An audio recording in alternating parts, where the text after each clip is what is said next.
Olá pessoal, tudo bem? No vídeo passado eu falei de como que a bula de um psicofármaco ela já parte do pressuposto que você, profissional de saúde, já conhece a psicofarmacologia, porque ela traz algumas informações farmacológicas ali, resumidas, e a gente precisa de uma base de psicofarmacologia para conseguir traduzir essas informações, e aí sim, a bula passa a ser um pouco mais informativa para nós. Caso contrário, a gente fica meio que refém apenas das partes mais operacionais, né, de posologia e etc.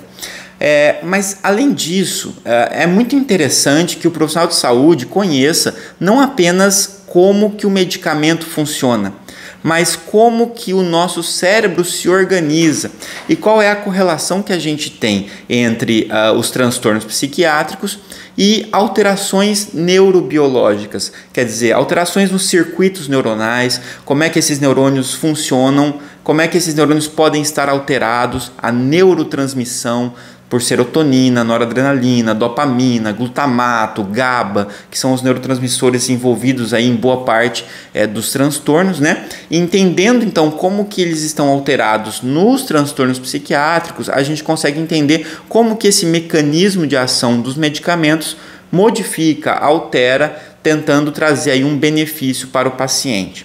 Então essas são formas muito interessantes da gente entender como que os medicamentos funcionam. Acho bom deixar claro aqui que saber como o medicamento funciona é diferente de saber se um medicamento funciona ou não.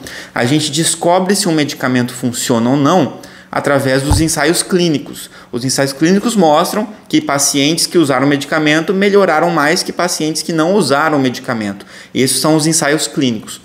Mas a farmacologia e a neurobiologia dos transtornos, elas nos ajudam a entender como que isso aconteceu, como que o medicamento atua. E esse é um ponto muito interessante de vínculo e de diálogo com o paciente, porque a gente consegue explicar, olha, o que está acontecendo, né, é isso, neurobiologicamente falando, a transmissão por esse neurotransmissor pode estar prejudicada, alguns circuitos neuronais de tal área podem estar funcionando de uma outra maneira e o medicamento vai tentar trazer um equilíbrio para isso de tal forma, né? Então, a forma como isso acontece é muito variada, né? Então, é muito interessante que a gente conheça a neurobiologia dos transtornos, os aspectos neurobiológicos envolvidos nisso e depois entender os mecanismos de ação. E a bula vai ser a pontinha desse iceberg, vai trazer as informações ali mais superficiais para que, se você tem essa base toda, você consegue entender rapidamente o que está ali naquela bula e consegue traduzir isso para o paciente. E consegue também, inclusive, questionar algumas informações que vem na bula para que você não seja simplesmente alguém que está seguindo aquilo de uma maneira irracional, né? É importante que a gente consiga racionalizar sobre essas informações e isso ajuda muito na comunicação dessas informações para o paciente, que com certeza se sente muito mais confortável e consegue entender muito melhor o que ele está usando, qual é o transtorno que ele tem e por aí vai.